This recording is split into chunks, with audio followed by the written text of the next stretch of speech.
Yo guys, what's up? Welcome back to my channel. It's Charan here, and I'm back with my another video on my channel. In this video, I got this JBL T160 in-ear earphones. So let's unbox it and put it to the real test in the real world.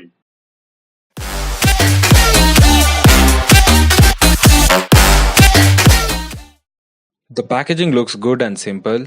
It also comes in three colors: blue, white, and black, which I have right here. So let's check out the product.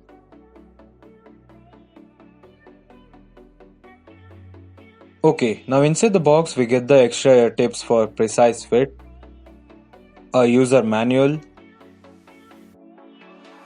and the JBL T160 earphones. Now talking about the design and build quality of the earphones, it has a premium design made up of hard plastic. It weighs around 13 grams. It has a tangle-free flat cable and an inline remote control button.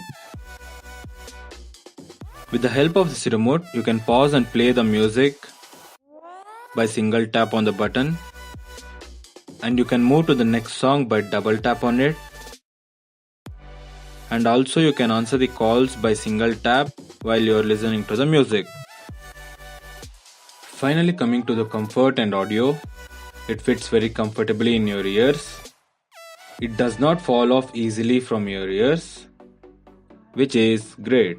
You can easily listen to them all day, but this will just make you deaf. These earphones are very light and comfortable. You don't feel like you're wearing it. I'm very happy with the quality of the sound. I want to conclude this video by saying, as a frequent user of JBL products, I feel that this has definitely reached my expectations of JBL and the quality which JBL keeps. But one thing which disappointed me is that I can't control the volume from the earphones since it lacks the volume button. The price on the box is 1300 rupees, but if you prefer buying it online, you will get it for around 800 or 900 rupees. I'll be leaving the link of this product down in the description. Check it out. That's it for this video guys. I'll catch you in the next one. Do like and subscribe for more new awesome videos, and also hit the bell icon to get notified whenever I upload a video.